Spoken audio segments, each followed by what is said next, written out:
और एलोपैथिक दवा के साथ अन्य सामग्री जब्त।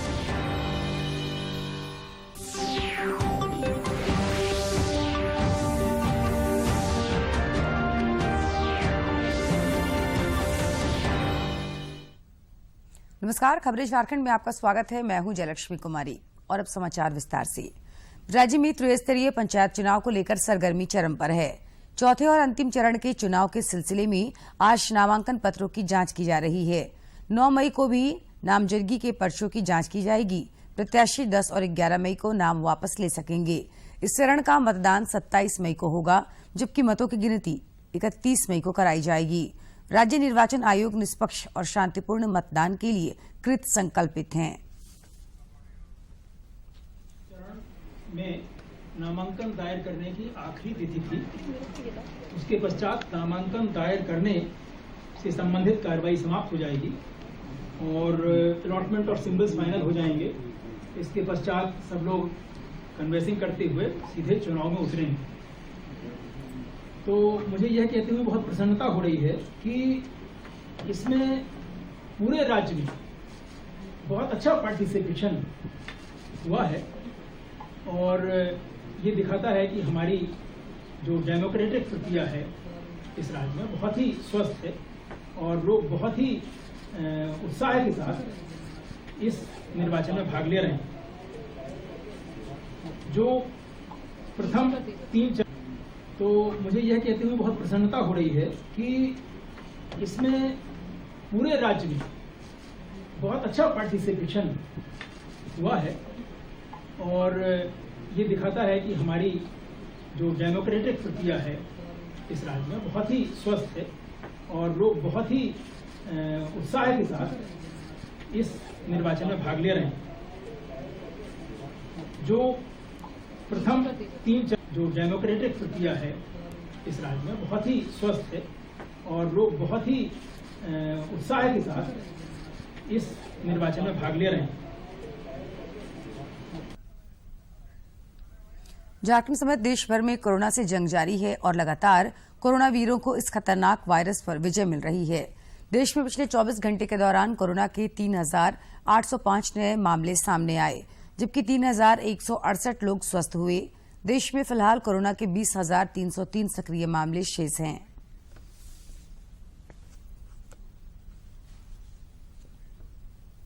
इधर झारखंड में भी कोरोना से जंग जारी है और इसमें कोरोना वीरों को लगातार सफलता मिल रही है।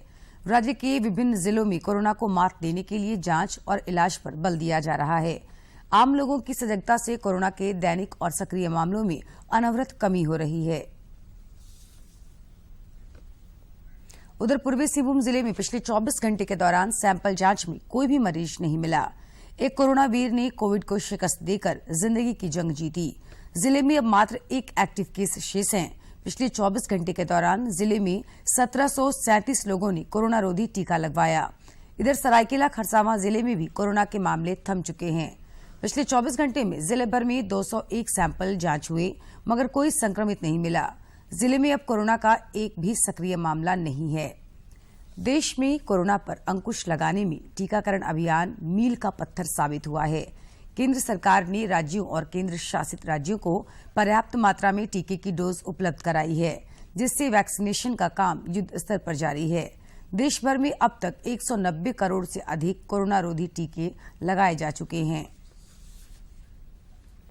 मुख्यमंत्री हेमंत सोरेन ने प्रधानमंत्री नरेंद्र मोदी को पत्र लिखकर यूक्रेन से लौटे मेडिकल छात्रों को भारत में ही उच्च शिक्षा पूर्ण कराने के लिए पहल का आग्रह किया है।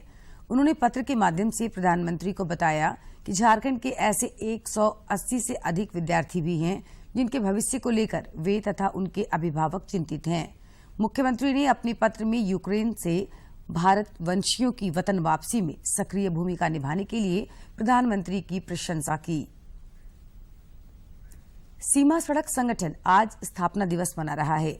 रक्षा मंत्री राजनाथ सिंह ने सीमा सड़क संगठन के कर्मियों को शुभकामनाएं दी हैं तथा संगठन के योगदान की प्रशंसा की है। वही बताती हैं और आगे वह लिखते हैं, nothing makes an inroad without making a road. All creative action whether in government, industry, thought और रिलीजन क्रिएट्स रोड्स।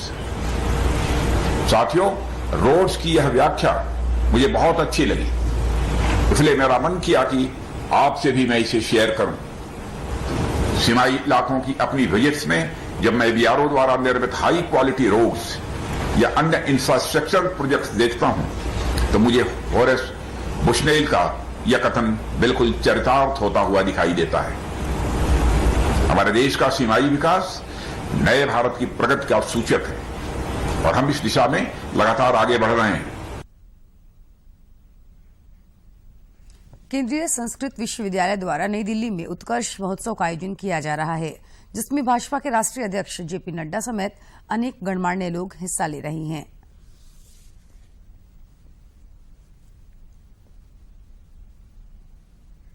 जनजातीय मामलों के केंद्रीय मंत्री आजकल भोपाल के दौरे पर हैं तथा विभिन्न कार्यक्रमों में शिरकत कर रहे हैं। श्री मुंडा ने कार्यक्रम के बाद पत्रकारों से बातचीत करते हुए कहा कि सामूहिक प्रयास से देश का विकास हो रहा है, जिसमें जनजातीय समाज की भी महत्वपूर्ण भूमिका है। वैसे लोगों से मिला जो फॉरेस्ट राइट एक्ट के माध्यम से जो पट्टे मिले हैं उस पर लोग बहुत अच्छा से उसका लाभ लेने का कोशिश कर रहे हैं और साथ ही साथ कुछ समस्या भी बताए तो पदाधिकारियों को यहाँ पर सबों ने बताया और मैं समझता हूँ कि छोटी छोटी ऐसी समस्याएं जब आदमी काम करता है तो उभर करके आती है तो उसका समाधान जल्दी से जल्दी हो जाएगा। और मैं यही कहूँगा कि हम सबको मिल करके इस देश के विकास के लिए अपनी भूमिका सुनिश्चित करना है और इसमें जनजातीय समाज की, आदिवासी समाज की बड़ी भूमिका है। पदाधिकारी स्तर पर राज्य सरकार, केंद्र सरकार की जिम्मेदारी है, सरकार के दृष्टि से हमारी जिम्मेदारी है और राज्य के सुदूरवर्ती गांव में रहने वाले एक सजग नागरिक के नाते नागरिकों की भी जिम्मेदारी है। तो आदिवासी समाज उसी जागरूकता के साथ कार्य करे, इस पर लगातार कोशिश हो रही है और बहुत अच्छा परिणाम देखने को मिल रहा है। मध्य प्रदेश के दौरे के क्रम में श्री मुंडा ने मुख्यमंत्री शिवराज चौहान से मुलाकात की। इस दौरान दोनों के बीच जनजातीय समुदाय के कल्याण से संबंधित विषयों पर कुछ देर चर्चा हुई। केंद्रीय मंत्री ने कहा कि राज्य सरकार के साथ सहयोग और समन्वय स्थापित कर वंचित तबकों के उत्थान के लिए केंद्र सरकार वचनबद्ध है।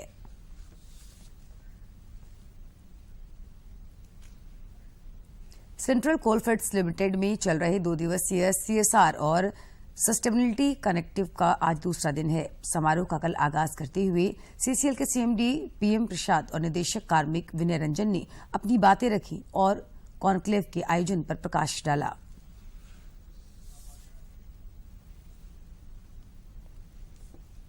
From Mumbai, Delhi and all around, there we conceived the idea of a CSR conclave and said which subsidy to give. And I'm very happy. When you will be at the CCL, today he could not come, but he has sent his best wishes. Today there is a launching platform of auction for this abandoned coal mines. Yesterday NIT was also prepared, and today it is going across the subsidies. The abandoned. Giridih जिले के पीरटांड थाना क्षेत्र में कल सड़क दुर्घटना में 3 लोगों की मौत हो गई, जबकि एक अन्य घायल हो गया।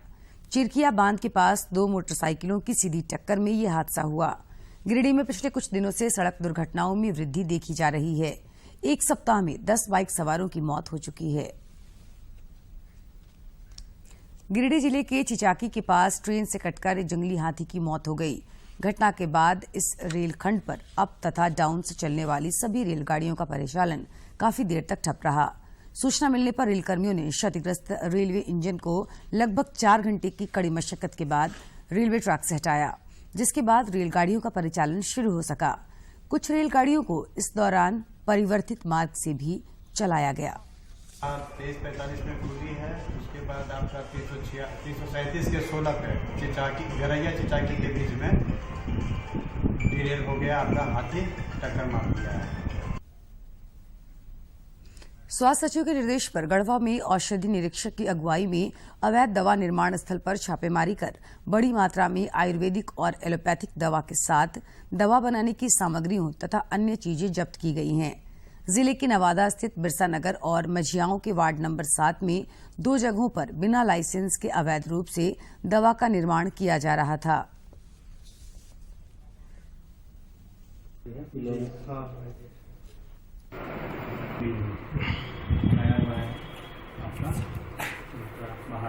दिलीप कुमार, बिरसा नगर, नवादा, धार इंडस्ट्रियल के नाम से कथित रूप से बिना अनुज्ञप्ति के आयुर्वेदिक औषधियों का निर्माण किया जा रहा था, जिस कारण वहां छापा मारा गया।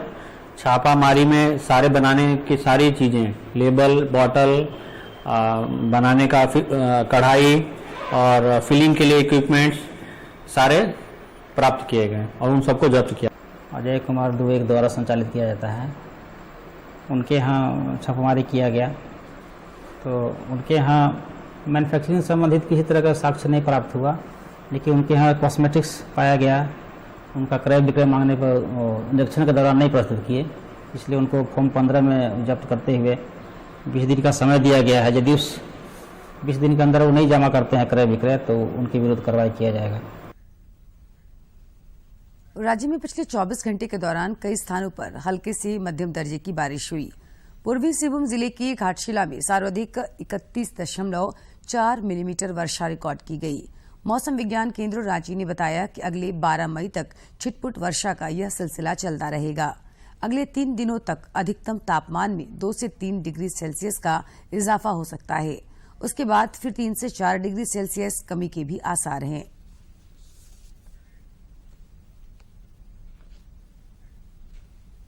और अब कुछ खबर राज्य के विभिन्न जिलों से।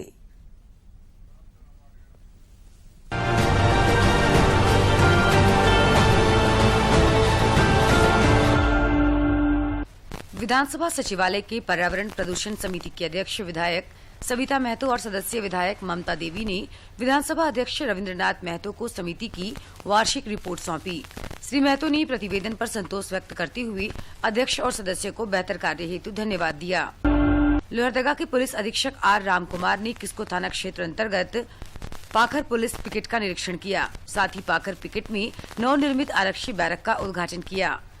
उन्होंने स्थानीय लोगों से मुलाकात की और आगामी त्रिस्तरीय पंचायत चुनाव के मद्देनजर बंगला 5 में बने बूथ का भौतिक निरीक्षण भी किया। साहिबगंज में त्रिस्तरीय पंचायत चुनाव के मद्देनजर जिले के एनआईसी कक्ष में जिला निर्वाचन पदाधिकारी सह उपायुक्त के समक्ष द्वितीय रैंडमाइजेशन किया गया। इस रैंडमाइजेशन के बाद मतदान दलों का गठन हो गया है। प्रत्येक मतदान दल में पीठासीन पदाधिकारी प्रथम, द्वितीय, तृतीय मतदान पदाधिकारी होंगे।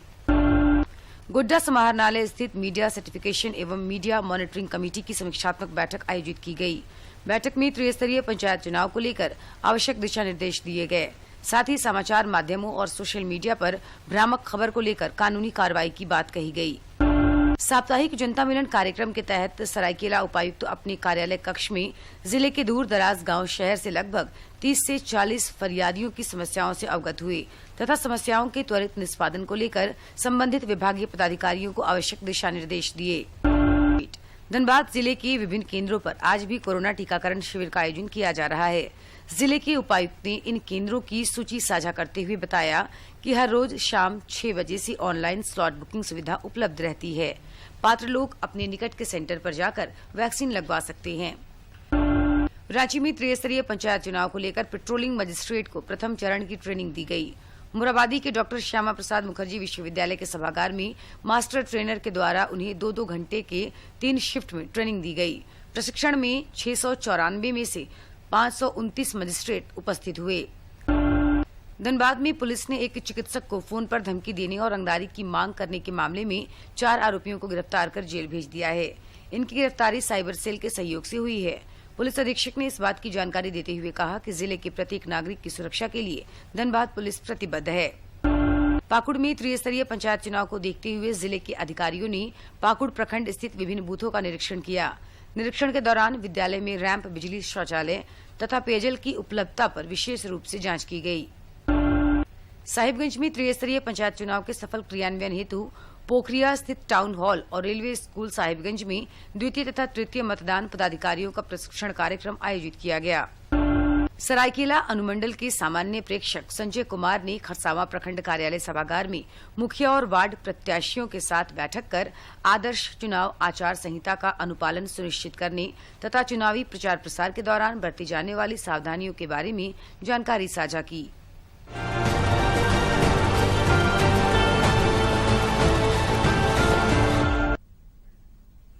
भारतीय जीवन बीमा निगम LIC के IPO यानी शेयरों की खरीदारी आज और कल भी की जा सकेगी।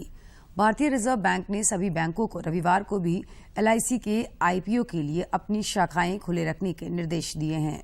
IPO में सोमवार 9 मई तक निवेश किया जा सकेगा। निगम के शेयर की कीमत 902 रुपए से लेकर 949 रुपए के बीच रखी गई है। सरकार ने LIC के 22 करोड़ 13 लाख से अधिक शेयरों की बिक्री करके लगभग 21,000 करोड़ रुपए जुटाने का लक्ष्य रखा है। शेयर खरीदारों को उनके डीमैट खाते में 16 मई तक शेयर आवंटित कर दिए जाएंगे। ट्रेडिंग के लिए LIC के IPO को 17 मई को सूचीबद्ध किया जाएगा। वाणिज्य और उद्योग मंत्री पीयूष गोयल ने कहा है कि भारत को इटली के साथ कारोबार में काफी अधिक बढ़ोतरी की उम्मीद है। इटली के विदेश और अंतर्राष्ट्रीय सहयोग मंत्री लुइजी डी मायो के साथ कल भारत इटली व्यापार बैठक की सह अध्यक्षता करते हुए उन्होंने कहा कि पर्यटन, सेवा, कारोबार और शिक्षा के क्षेत्र में कई अवसर उपलब्ध हैं। उन्होंने कहा कि भारत अगले 10 वर्ष में अपनी अर्थव्यवस्था को $3 ट्रिलियन में बढ़ाकर $10 ट्रिलियन का करना चाहता है और यहां कारोबार के सर्वोत्तम अवसर उपलब्ध हैं।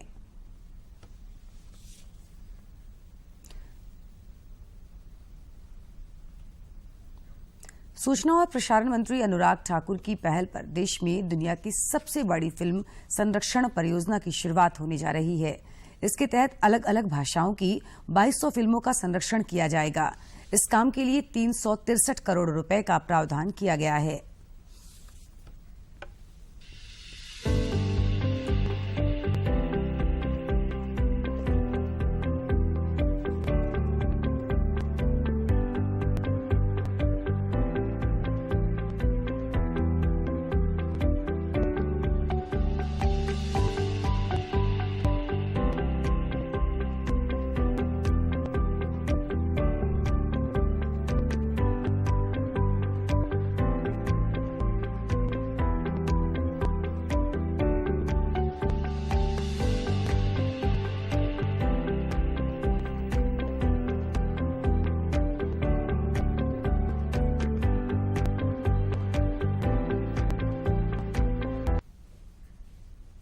IPL क्रिकेट में कल मुंबई इंडियंस ने रोमांचक मुकाबले में गुजरात टाइटंस को 5 रन से हरा दिया। मुंबई ने गुजरात के सामने जीत के लिए 178 रन का लक्ष्य रखा। जवाब में गुजरात की टीम निर्धारित 20 ओवर में 5 विकेट पर 172 रन ही बना सकी। गुजरात टाइटंस को अंतिम ओवर में जीत के लिए 9 रन चाहिए थे। इस ओवर में डेनियल सैम्स ने केवल 3 रन दिए। गुजरात के लिए रिद्धिमान साहा ने 55 और शुभमन गिल ने 52 रन की पारी खेली। इससे पहले मुंबई ने 20 ओवर में 6 विकेट पर 177 रन बनाने में सफलता हासिल की। मुंबई के लिए ईशान किशन ने 45, रोहित शर्मा ने 43 और टिम डेविड ने नाबाद 44 रन की पारी खेली। प्रतियोगिता में ये मुंबई की दूसरी जीत है। वहीं इस हार के बाद शीर्ष पर चल रही गुजरात को प्लेऑफ में स्थान बनाने के लिए थोड़ा इंतजार करना पड़ेगा। इधर IPL क्रिकेट में आज पंजाब किंग्स का सामना राजस्थान रॉयल्स से होगा, जबकि एक अन्य मैच लखनऊ सुपर जायंट्स और कोलकाता नाइट राइडर्स के बीच खेला जाएगा। पंजाब ने पिछले मुकाबले में शीर्ष पर चल रहे गुजरात पर 8 विकेट से जीत दर्ज की थी। ऐसे में मयंक अग्रवाल की अगुवाई में टीम प्लेऑफ की अपनी उम्मीदें बनाए रखने के लिए अपना विजय अभियान जारी रखना चाहेगी। राजस्थान अभी अंक तालिका में तीसरे स्थान पर है और इसका मुख्य श्रेय जोस बटलर को जाता है, जिन्होंने अब तक वर्तमान टूर्नामेंट में सर्वाधिक 588 रन बनाए हैं। रांची के एक युवक ने अंतर्राष्ट्रीय खेल जगत में भारत का मान बढ़ाने का काम किया है। राजधानी के ओवैस अफरत ने ग्रैपलिंग गेम में अंतर्राष्ट्रीय स्पर्धा में भारत को जगह दिलाई है। देखिए ये रिपोर्ट। रूस में आयोजित हो रहे अंतर्राष्ट्रीय ग्रैपलिंग टूर्नामेंट में रांची के ओवैस अरफत हिस्सा लेंगे। यह पहला मौका है जब देश की टीम अंतर्राष्ट्रीय स्तर पर ग्रैपलिंग खेलेगी और इस भारतीय टीम में रांची के ओवैस अरफत भी शामिल होंगे। इंटरनेशनल गेम्स के लिए हुआ है तो मुझे बाहर कंट्री में खेलने का मौका मिला है, तो ये बहुत गर्व का मौका है। भारत का झंडा को मैं लेके जाऊंगा बाहर कंट्री में खेलने के लिए, तो मैं चाहता हूं सरकार इसमें मदद करे ताकि और भी खिलाड़ी इसमें जुड़ सके, ज़्यादा से ज़्यादा खिलाड़ी जुड़ सके और भारत, झारखंड के साथ साथ भारत का भी नाम ऊंचा हो। ओवैस अरफत का चयन होने पर उनके परिवार में खुशी का माहौल है। उनके पिता को आज अपने बेटे पर काफी फक्र हो रहा है कि मेरे बेटे का चयन हुआ है इस गेम को लेकर और भारत का प्रतिनिधित्व करेंगे, तो ये बहुत गर्व की बात है। और मैं चाहूँगा कि रशिया में जो गेम होने वाला है वहाँ जाकर भारत का प्रतिनिधित्व करे और भारत का नाम ऊंचा करे। ओवैस के कोच प्रवीण कुमार सिंह की माने तो झारखंड के लिए यह गौरव की बात है कि इस गेम में भी यहाँ के एक खिलाड़ी ने जगह बनाई है। हाँ, ग्रैपलिंग में झारखंड में शुरुआत हो चुका है और मैं झारखंड का एक बहुत ही खुशखबरी न्यूज भी है कि झारखंड का एक पहला अंतर्राष्ट्रीय खिलाड़ी ओवैस अरफत, एक बहुत बड़ी उपलब्धि। झारखंड के इतिहास में आज तक कोई भी ग्रैपलिंग में अंतर्राष्ट्रीय खिलाड़ी नहीं बना। रूस में 18 मई से 20 मई तक पहला इंटरनेशनल ग्रेपलिंग टूर्नामेंट का आयोजन किया जाएगा। ग्रेपलिंग बिल्कुल ही नया खेल है और इसे झारखंड में बढ़ावा देने की जरूरत है ताकि ओवैस जैसे और खिलाड़ी उभर सके। रांची से अवधेश गौतम के साथ मैं दिवाकर कुमार। प्रधानमंत्री आवास योजना ग्रामीण गरीबों और बेसहारों के लिए किसी वरदान से कम नहीं है। गिरिडीह नगर निगम के वार्ड 13 के गरीब मजदूर प्रधानमंत्री आवास पाकर अभिभूत हैं।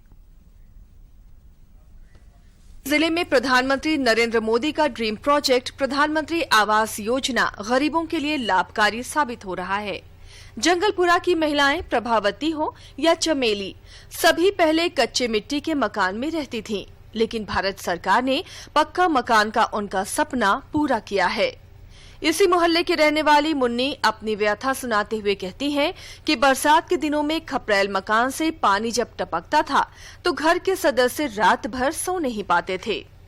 मेरे पहले मिट्टी का मकान था, बहुत धंसता था, पानी गिरता था, हर साल मैंने बरसात में बहुत दिक्कत होता था। खपरेला घर था, बहुत टूटता था, अभी सरकार दे दिया, बहुत खुश है हम लोग। जो भी है छोटा बड़ा बना लिए, फिर भी बहुत बढ़िया है, बढ़िया से रह रहे हैं। मट्टी घर ले तब चूहे ले पानी तब भी कॉलोनी पास।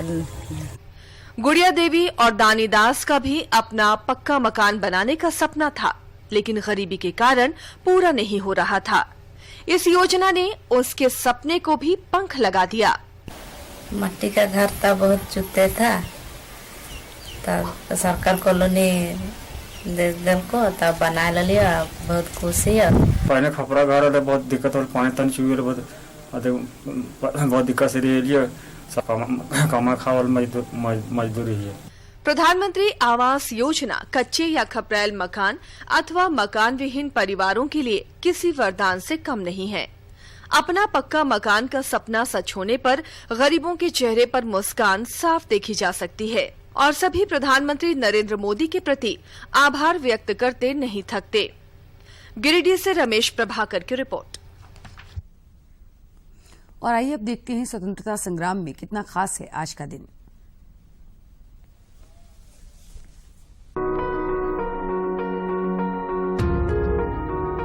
आज हम गुरुदेव रविंद्रनाथ टैगोर को याद कर रहे हैं, जिनका जन्म 7 मई 1861 को कोलकाता में हुआ था। रविंद्रनाथ टैगोर ब्रह्म समाज के नेता देवेंद्रनाथ टैगोर के सबसे छोटे पुत्र थे। रविंद्रनाथ ने कविता और साहित्यिक कृतियों के माध्यम से ब्रिटिश साम्राज्यवाद का पर्दाफाश किया। वे चाहते थे कि अंग्रेजों के खिलाफ संघर्ष एक अभिजात्य वर्ग तक ही सीमित न रहे, बल्कि व्यापक जन आंदोलन बने। और यही कारण है कि टैगोर ने अपनी अधिकांश रचनाएं बांग्ला में ही लिखी। 1905 में बंगाल के विभाजन के दौरान रविंद्रनाथ ने स्वदेशी आंदोलन को सक्रिय नेतृत्व प्रदान किया, जिसमें ब्रिटिश सामान के बहिष्कार और स्वदेशी उत्पादों को बढ़ावा देने की हिमायत की गई थी। रविंद्रनाथ टैगोर ने लोगों को एकजुट करने के लिए बांग्लार माटी बांग्लार जोल गीत लिखा था। उन्होंने आमार सोनार बांग्ला गीत भी लिखा, जिसे बाद में बांग्लादेश ने राष्ट्रगान के रूप में अपनाया। उन्होंने सामुदायिक एकता के लिए एक उत्सव की शुरुआत की, जिसमें बंगाल के विभाजन के विरोध में हिंदू और मुस्लिम समुदाय के लोगों ने एक दूसरे की कलाई पर राखी बांधी। गुरुदेव रविंद्रनाथ टैगोर हमारे राष्ट्रगान जन गण मन के लेखक भी हैं, जिसे उन्होंने 1911 में कोलकाता में कांग्रेस के अधिवेशन में गाए जाने के लिए लिखा था। उन्हें 1913 में उनकी असाधारण रचना गीतांजलि के लिए नोबेल पुरस्कार से नवाजा गया। नोबेल पुरस्कार पाने वाले वे पहले भारतीय थे। 1915 में उन्हें ब्रिटिश शासन ने नाइटहुड उपाधि से भी सम्मानित किया था, लेकिन उन्होंने जलियांवाला बाग हत्याकांड के बाद इसे लौटा दिया था। वायसराय चेम्सफोर्ड को अपने अस्वीकृति पत्र में रविंद्रनाथ ने लिखा था, इस समय सम्मान के ये बैज हमारे लिए शर्मनाक हैं और मैं अपनी ओर से सभी तथाकथित विशेष सम्मानों को अस्वीकार करते हुए अपने देशवासियों के पक्ष में खड़ा होना चाहता हूँ, जो इंसानियत को शर्मसार करने वाले अत्याचारों को भुगतने के लिए विवश हैं।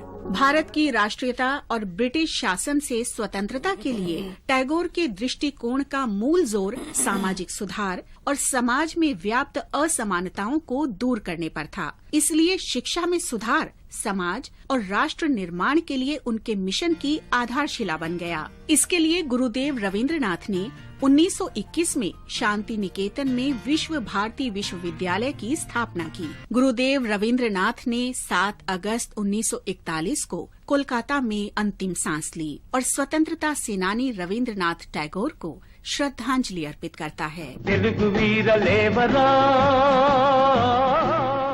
हम स्वतंत्रता सेनानी अल्लूरी सीताराम राजू को भी आज याद कर रहे हैं। अल्लूरी सीताराम राजू का जन्म 1897 में आंध्र प्रदेश में भीमावरम के पास मोगल्लू नामक गांव में हुआ था। वो बंगाल के क्रांतिकारियों से प्रेरित होकर ब्रिटिश सरकार के खिलाफ खड़े हुए थे। अल्लूरी को 1920 के दशक की शुरुआत में अंग्रेजों के खिलाफ रंपा विद्रोह का नेतृत्व करने के लिए याद किया जाता है। मद्रास वन अधिनियम 1882 से आदिवासियों का जीवन अस्त व्यस्त हो गया था। इससे वे अपनी पारंपरिक कृषि गतिविधियां नहीं कर पाते थे।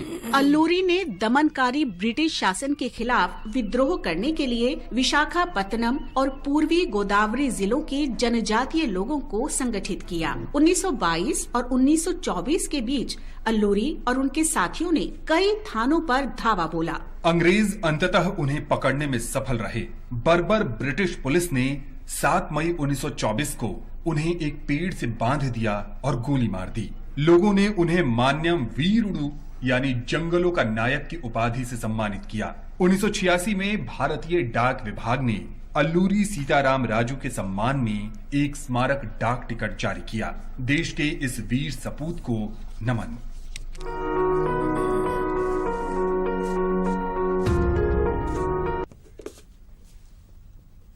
और खबरों के अंत में एक नजर मुख्य समाचार पर। पंचायत चुनाव के अंतिम चरण के नामांकन पत्रों की जांच जारी। 10 और 11 मई तक नाम वापसी की मियाद। अन्य निर्वाचन क्षेत्रों में प्रचार और जनसंपर्क तेज। मुख्यमंत्री ने प्रधानमंत्री को पत्र लिखकर यूक्रेन से लौटे बच्चों को भारत में ही उच्च शिक्षा पूर्ण करने के लिए पहल का किया आग्रह। वतन वापसी में सहयोग के लिए प्रधानमंत्री की कोशिशों को सराहा। गिरिडीह में सड़क दुर्घटना में 3 की मौत, 1 घायल। जिले में चिचाकी के पास ट्रेन की चपेट में आने से एक हाथी की मौत। 6 घंटे रेल सेवा रही ठप।